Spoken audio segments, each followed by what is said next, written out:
This video presents our paper titled Decoupling Physical and Virtual Spaces for New Collaboration Strategies in Co-located Mixed Reality Instruments, presented at NIME 2025. Mixed reality opens exciting possibilities for co-located musical collaboration. However, most instruments strictly couple the physical and virtual spaces, limiting musicians' freedom to navigate or scale their view independently. We introduce Grainy Cloud, a co-located mixed reality musical instrument that allows each musician to manipulate their viewpoint independently by translating, rotating, and scaling their view, effectively decoupling physical and virtual spaces. This enables each performer to explore the shared virtual structure in their own way, while avatars provide a visual representation of each other's viewpoint. Grainy Cloud uses a Godot-based setup with clients on each headset and a central server for synchronizing state and sound synthesis via pure data. The system supports polyphonic interaction and real-time feedback. Grainy Cloud introduces 3 modes of viewing the shared virtual environment: fixed, where all musicians see the space aligned with the physical room; self, where a musician manipulates their own view independently; and other, which lets them adopt their partner's perspective. Users can transition between these modes either explicitly using joystick input or implicitly when manipulating their viewpoint. During our self-guided improvisation sessions, we observed a range of collaborative strategies that were made possible by viewpoint decoupling. Musicians easily avoided physical conflicts by translating the virtual space, used zooming to access different interaction scales, and fluidly switched between their own and their partner's views to coordinate or experiment. Interestingly, the fixed viewpoint, where the virtual space remains aligned with the physical one, was rarely used. We believe this is caused by the fact that 2 performers only need to go into the other viewpoint to coordinate, and expect a different result with a larger group. Our work with Grainy Cloud shows that decoupling physical and virtual viewpoints introduces new forms of interaction that support both independent and shared musical activity.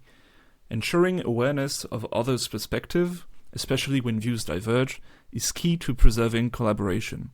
Smooth transitions and scalable interaction techniques can help musicians maintain coherence, in particular as the number of collaborators increases or the musical structure grows in complexity.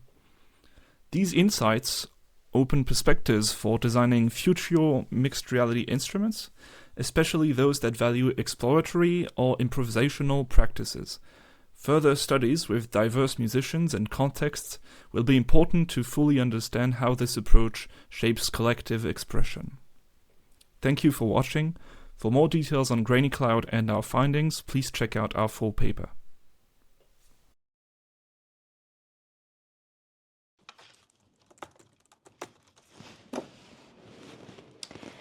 We usually think of this as a musical instrument and this as infrastructure. But what if we flipped the script?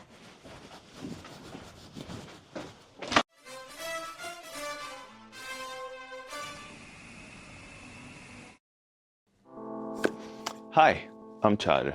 I work on sound concepts and interaction, looking ways to make systems respond.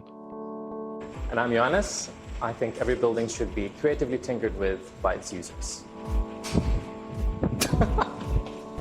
Hi. I'm Alexander, and I explore how sound, space, and the body intersect, particularly in strange places. I'm Maham, and I think buildings can groove. Ventilation systems are networks of tubes, ducts, and openings that move air through buildings. That air creates sound. It hums, hisses, rattles. It resonates. In that sense, they behave like wind instruments, like saxophones. The vents? Well, they're like tone holes. The fans? Like the breath of the performer. And if you can shape the airflow, you can shape the sound. Just like a musician controls pitch by opening or closing keys, we manipulate vents to modify the soundscape of a room.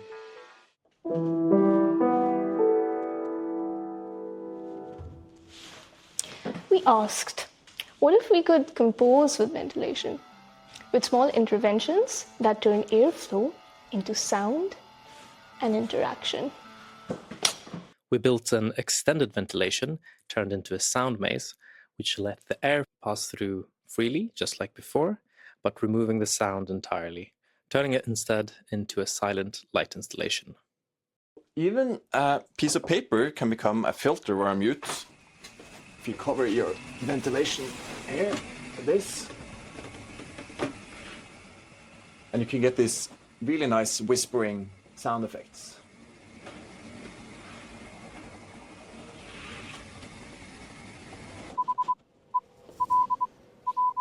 The first time the van started sounding Morse code, I thought, wait, is Lab asking for help? Each hack plays with what's already there. We don't build new instruments, we reveal the musicality of existing systems. We added foam, paper, fans, sensors. Some hacks muffled the sound, others turned vents into wind instruments.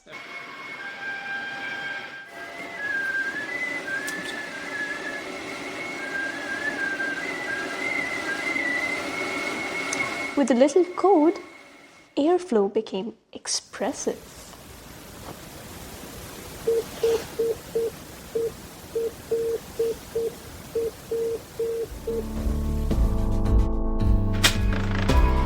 We treated buildings as collaborators, spaces became players, and airflow, that's our instrument's voice. But this is about more than sonification. It's about people feeling the systems around them. And encouraging them to interact with and shape their soundscape. Ventilation is invisible until it's not. It is health, it is energy, it is acoustics, but it can also be something creative, playful, and musical. When you start treating infrastructure as sound, you realize every system has a voice. You just have to listen differently. We call it vent hacks, but really, it's just a way to play the ever-existing structures around you.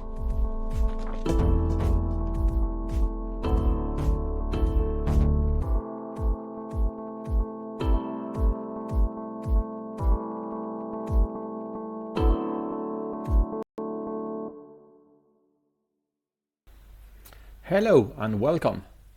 This paper explores harmonic trajectories implementing modern music theory with modal interchange, revealing new possibilities of chord qualities and progressions with a 53 tonal equal temperament, which we are going to refer as 53 tet. We worked on this project in collaboration with Ken Degernel, a researcher in the Algomous team in Lille, France, Bob Storm, the director of the Mosaic project, and I, David Dalmasso, a postdoc, and we are located in the Royal Institute of Technology, KTH, Stockholm, Sweden. Some of the research questions are how to extend the harmonic vocabulary available in pop music corpus to a more detailed pitch resolution framework such as the 3153 tet, what kind of chords and nature exists in 53 tet, and how to develop a computer application to navigate those harmonies and how these 53 tet chords sound. Summarizing, the main idea is that those systems we have more interval qualities. For example, in 12 tet we have minor and major, as we know in the third and, for example, in the seventh. And in 31 tet we have subminor, minor, neutral, major, supermajor. And 53 tet we have subminor, down minor, minor, up minor, neutral minor, neutral major, down major, major, up major, and supermajor. Many more options. So what we have done in the application is to propose a circular chart to edit the location of the nodes we are going to implement to make the chord constructions. As you can see, the zone related in the thirds and the sevenths shows all intervallic options that open up many new chord qualities and also closer approximation to just intonation of those frequencies that actually align well with the harmonic series. So if we take a look at the application, it runs inside Ableton Live in connection with a Max for Live object, which is a bridge that translates the events of the application into a MPE MIDI to any MIDI track. So that means that any instrument that we have that allows MPE can be used, like a piano or synthesizer, as I'm going to show you later. So the application has a grid scene that you can drag and drop chords. I'm going to show that, and also has a scene to navigate with the standard modes in this one, and also has a scene to play with melodies or with the kind of configuration of a piano, and they can be also played with the keyboard of the computer. So this is the standard modes, and in this scene we can play with different configuration of the scale editor. But let's play with a progression. For example, we do 1, 6, 4, 5, 1, and you can see that we have synthesizer with new chord qualities, and we can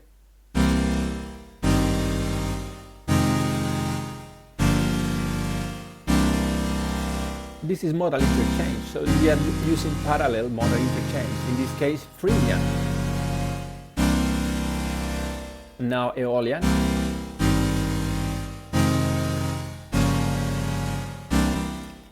The next is relative Dorian. We borrow chords from Dorian. Relative Phrygian.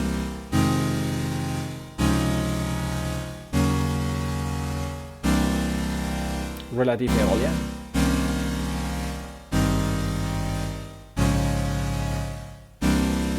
And relative Locrian.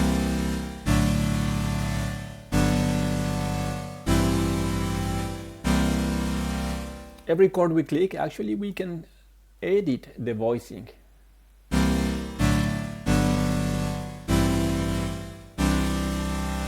Sometimes we need the 7 also to configure the name. So let's play with other trajectories, and you can experiment with the application to any direction.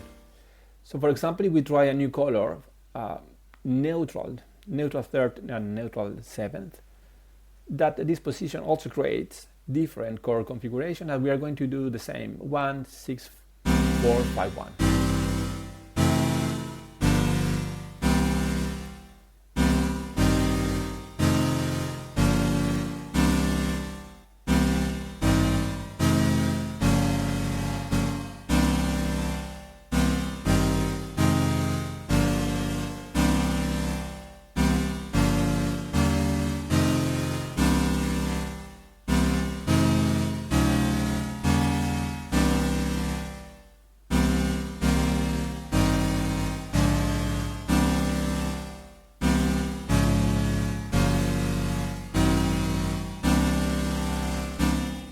Thank you.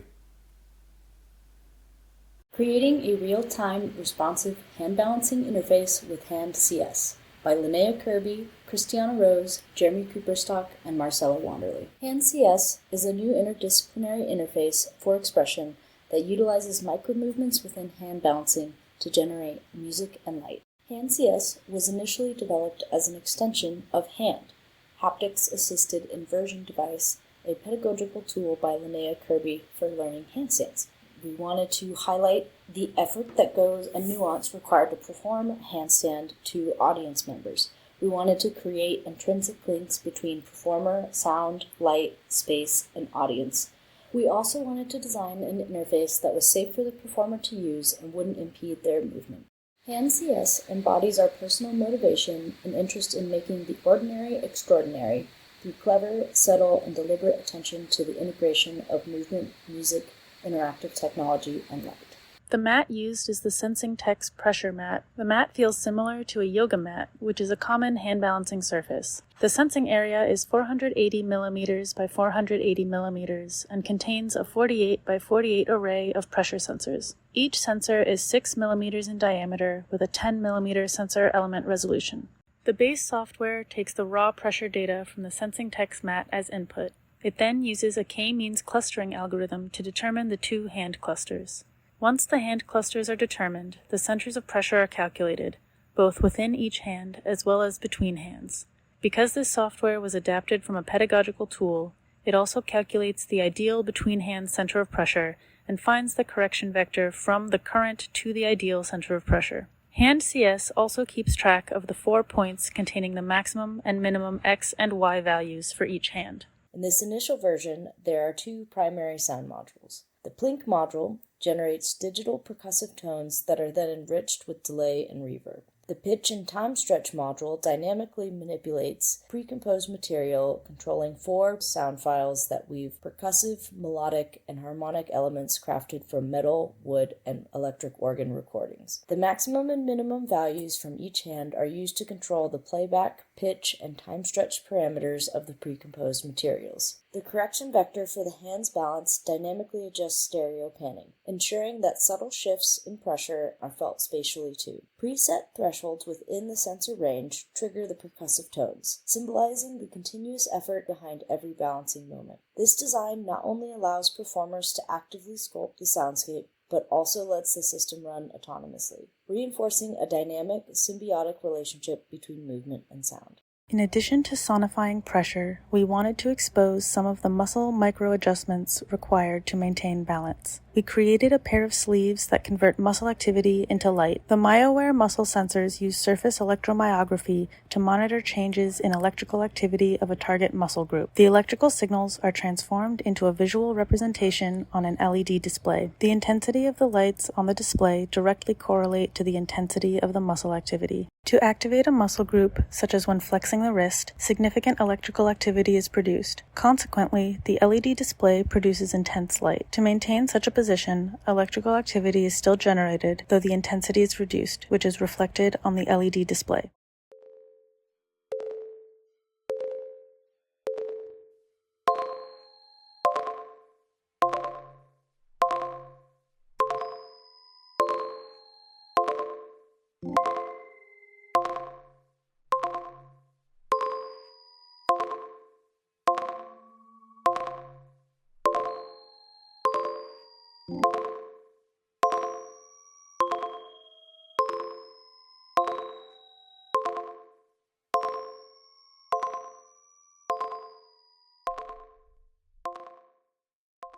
NCS is still very much in its infancy. There are several directions we are pursuing. The first being Stasis, a 3-minute-long piece that explores themes of perception, effort, and stillness. Stasis exposes the effort required to perform a basic handstand and asks the audience to contemplate ideas about equilibrium and the subtle shifts needed to maintain stillness. We are also hoping to port HandCS to an open-source program like Pure Data. We are going to be adding finer control and more nuanced expression, and we'll be looking for further collaboration because the mat is not limited by weight to add multiple people, multiple performers. Please check out our paper for more information and details, or reach out to us directly via our emails. Thank you.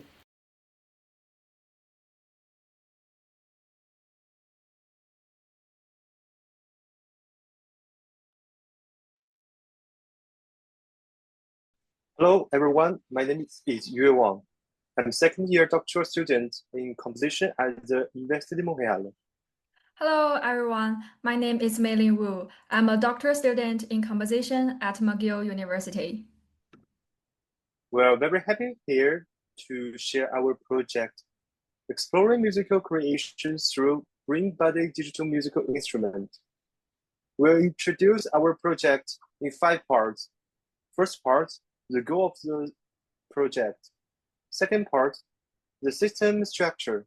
The third part, the composition and the performance. Fourth part, the challenges. Finally, future work. In the first part, I'll briefly introduce our project.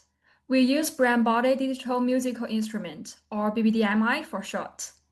It connects muscle signals to real-time sound processing.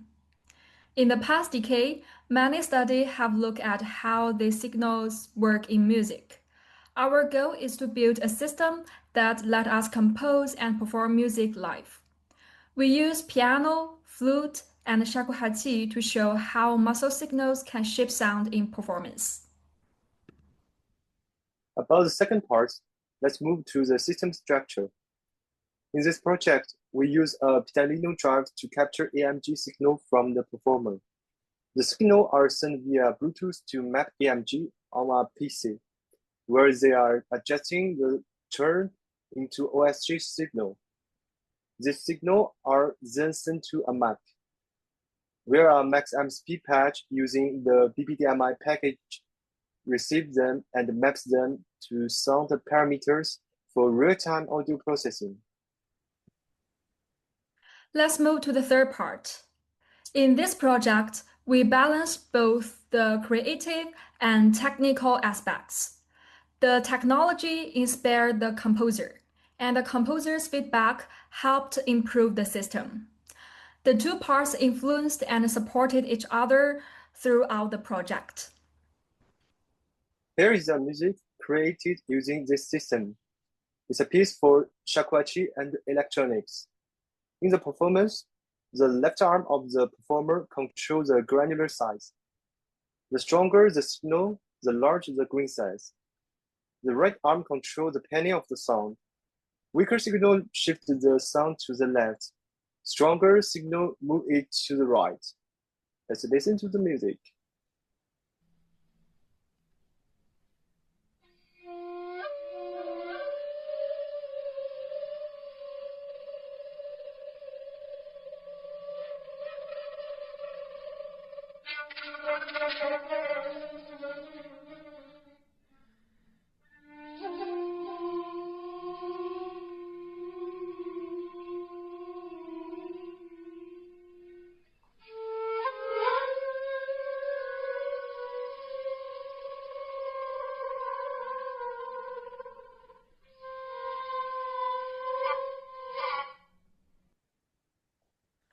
In the fourth part, we'll talk about the challenges, both from a technical and a compositional point of view. From a compositional view, we faced three main challenges. The first one, limited performer movement due to the short cable. The second one, unclear gesture notation. And the last one, the need to design music based on body signals, not just sound ideas. On the technical side, the Pitalino signal transmission is not always stable. Additionally, each adjusting process can be time-consuming and require considerable effort. In the future, we plan to simplify the connection process, shorten the adjusting time, and improve the sensor hardware to support fully wireless signal transmission. The ultimate goal is allow the performers to move freely and expressively without physical constraints. Thank you for watching. If you have any questions, feel free to email us. Thank you. Bye. Bye. Hi, I'm Maya. Today I'm going to be talking about Vivo, which is a tool for combining visualization with vocalization in the form of a lighted keyboard. Vocalization is the practice of using your voice to render pitches, melodies, and rhythms out loud. Many prominent music education methods, such as Delcroze, Gordon, Kodaly, Orff, and Suzuki, employ vocalization as a crucial step in developing an intuitive sense of music. Vocalization has been shown to improve beginner musicians' sense of pitch and improves the ability of both musicians and non-musicians to remember melodies. Visualization in music education involves using a visual representation of a musical concept to aid understanding and engagement with the music. A variety of visualization approaches for learning piano have been explored, including light-up keys, connected computer screens, YouTube videos, projected animations, rendered virtual models, and augmented reality overlays. Despite all this work, visualizing vocalizations created by the student themselves has seen little attention. Here is a schematic diagram of Vivo, in which the user sings and lights up the corresponding keys on a keyboard. This is a short demo of Vivo in action with the song Fly Me to the Moon. Fly me to the moon, fly me to the moon. was designed to enable real-time visualizations of vocalizations to leverage the benefits of both practices to make learning piano more fun, intuitive, and engaging. The main design goals are accurate pitch detection within 2 to 3 Hz, real-time signal processing and visual feedback, portable and low cost, less than $100, compatible with existing MIDI keyboards, and the ability to record and play back vocalizations for repeated practice.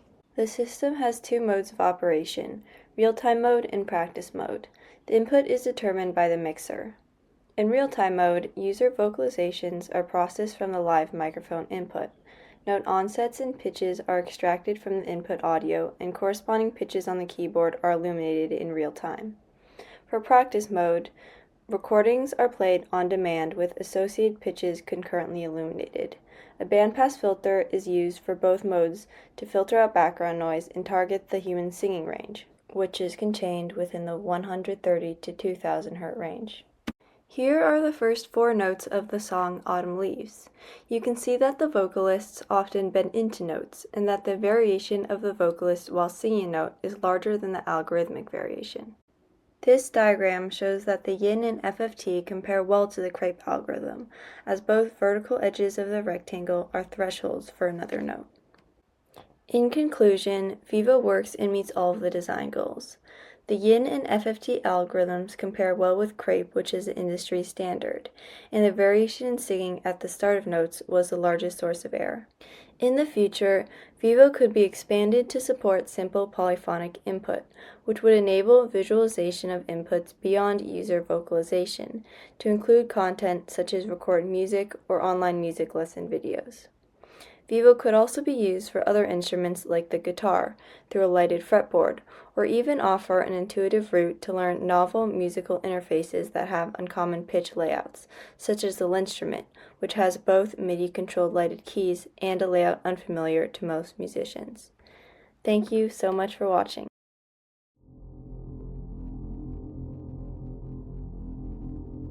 The EV, an iterative journey in digital acoustic string instrument augmentation. Hi, I'm Brian Lindgren, and this is a short overview of my instrument, the EV, a digitally augmented string instrument designed to explore the boundary between acoustic and electronic sound. Over the past few years, I've been developing the EV through a process of iterative prototyping, rethinking the design of the instrument's body, sensing systems, and the software that drives it. The result is EV2.5, a reliable, expressive platform for electronic performance that maintains the nuance of traditional string playing. At the heart of the EV is a real physical string, bowed or plucked, just like a normal viola. But instead of simply amplifying the string's sound, the EV uses it to control and shape synthesized audio, not just controlling parameters like pitch or volume, but fusing the acoustic and electronic signals through FFT convolution. This creates a hybrid timbre that feels both organic and otherworldly. The EV enables performances where gesture and expression are not just preserved, but central to the musical experience. EV 2.5 introduces a number of critical improvements over the previous 2 versions. It uses infrared pickups and a custom-built 3D printed body to track each string independently with minimal crosstalk. A new zero-crossing pitch tracking system eliminates previous needs for manual calibration, improving responsiveness and accuracy. The EV's pure data-based framework was conceived as a full-featured synthesis platform, supporting the addition of new processing modules alongside a rich suite of existing ones. These include 3 synthesizers, 4 FFT convolution algorithms, a physical model, reverb, granular delay, and a buffer freeze effect, all available on each of the 11 mixer channels. Signal paths support up to 8 channels per module, enabling rich and immersive multi-channel sound. Additionally, the instrument includes third-order ambisonics and a flexible CV matrix, resulting in dynamic control over space and timbre. Each string has its own synthesis engine, enabling a rich palette available to the performer. Altogether, the system can generate and process up to 324 simultaneous voices. All of this is supported by a rich software environment built in pure data running on a laptop. The EV has already been used in live performances and new compositions.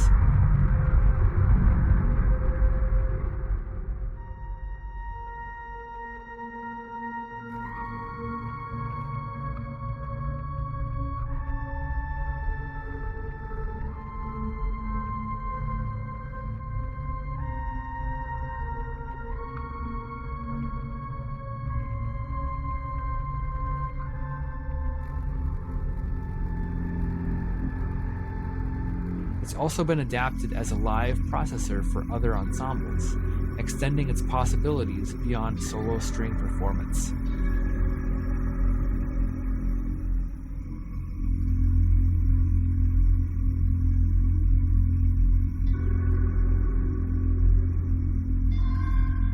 I'm currently developing EV3, which will be fully self-contained with onboard processing by 4 Bella single-board computers. Thanks for watching. I hope you'll enjoy the paper where you'll find more information on the EV's journey. I'll conclude with a few musical excerpts demonstrating EV 2.5.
Hello and welcome to our remote poster on Sonicolor exploring colour control of sound synthesis with interactive machine learning, with me, Tago Flati, the paper's first author. Cross-modal correspondences, including associations between timbre and colour, are a relatively common cognitive phenomenon. A rare medical form of this, known as audiovisual synesthesia, involves a person having consistent and memorable mappings. Although research on colour-to-pitch associations and their consistency across different individuals is inconclusive, studies have shown that pitch affects the timbral brightness correlated with the spectrocentroid. Colour-to-sound mappings can be used for performative benefit to allow composers to create more engaging and emotive pieces through changing musical expectations. There exists a long history of work in colour-to-sound mapping, including in converting 2D images into music. This instrument builds upon past work to craft sound from colour using a machine learning approach with trainable open mappings and dynamic control of a single synthesized sound. We explore the research question, what can colour-to-sound mappings offer regarding unexplored benefits to performability and creative affordances? In creating our prototype instrument, we used a sustainable approach with reclaimed, recycled and natural materials used wherever possible. The instrument uses a laser-cut compact wooden case with acrylic inlays for durability. It includes a 3D printed colour wheel with optional colour filters to change the sensed colour wheel colours. The instrument's controls use a colour sensor, Bella trill square, potentiometer and accelerometer connected to an Arduino. To output sound from the sensed inputs, open sound control is used between the Arduino and a 25-voice additive synthesizer created within Max8. The colour sensor values are passed to a Wekinator-based supervised neural network machine learning model to control the ADSR envelope times and the LFO frequencies and ratios for each synthesizer voice. The model successfully predicts unseen colours, with colour-to-sound mappings created using the first author's interpretation of Adeli and colleagues' proposed associations. We will now show a short demonstration of the instrument in use.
In the opinion of the first author, colour-to-sound mappings can be customised to the personal views and needs of the performer. The instrument does appear to support the existence of colour-to-sound mapping through cross-modal correspondences, and it was observed that as the pitch or spectral centroid lowers, so too does the perceived timbral brightness, supporting the dependence and interplay previous studies identified, while colour also notably has an impact on brightness. However, there are slight inaccuracies in the colour sensor readings, and the instrument has a delayed response to note input. This instrument was an initial exploration into this field, acting as a suitable testbed to explore the performability benefits that colour-to-sound mappings could have. The instrument may be particularly suitable for neurodivergent, synesthetic-inspired, and visual-minded artists and learners, although systematic user studies are required to assess the instrument's performability. Currently, the instrument lacks precise pitch height or pitch class control, and MIDI or external software support, making it hard to use to create compositions. Moreover, results consistency must be validated when the instrument is played with additional instrumentations, and with varied timbre to colour mappings. Thank you for watching, and please feel free to contact us with any questions. In-person participants, if you would like to try the instrument yourself, please visit our friendly colleague Geordie during the Posters 2 session in the Canberra foyer. I'm here to present a spherical tape topology for nonlinear audio looping. This came from the idea of using an actual tape magnetic medium to record and play back. Here's a quick example of the analog one. For the digital version, I incorporated the rotary encoders already existent in these trackballs with the Bella board. Travel in this motion is about a 1 second per rotation sample. Laterally, you're moving through 90 different tracks or buffers.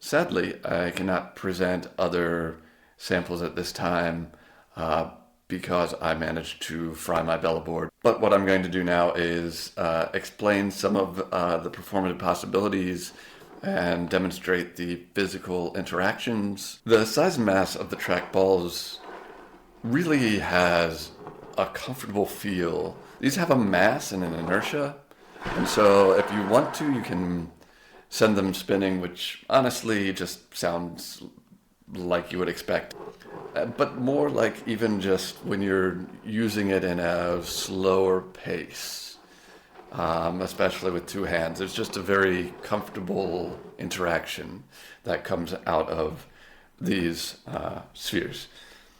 As far as the applications and what I've found to be really exciting with these, on the most basic level, you have situations where you can do a very traditional beat loop. So scratching back and forth, okay, I'm scratching a beat loop, but now you have 90 beat loops potentially that you could be moving between. So now if you're moving this way or this way, you're no longer scratching a single loop, but you're scratching across several, and you can manipulate that. So now you've got a more sort of jazz context to the kinds of audio that you're moving through, and you can kind of keep moving through them and move through several loops.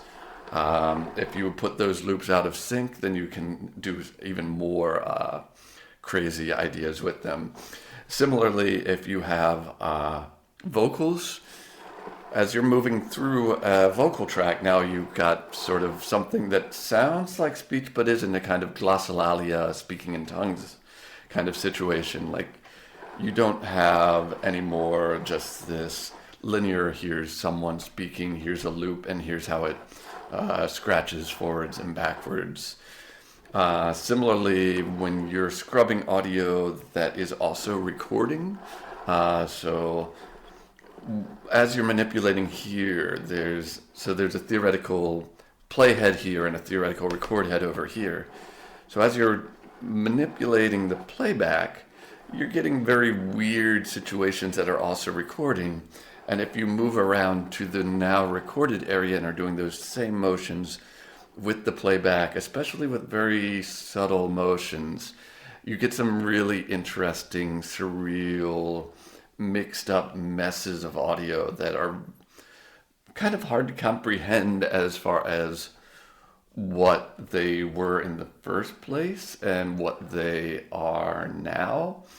And I'm still, well, when I fix the device, still trying to wrap my head around all of the possibilities with that, because it still is not natural to me, but it's incredibly fun.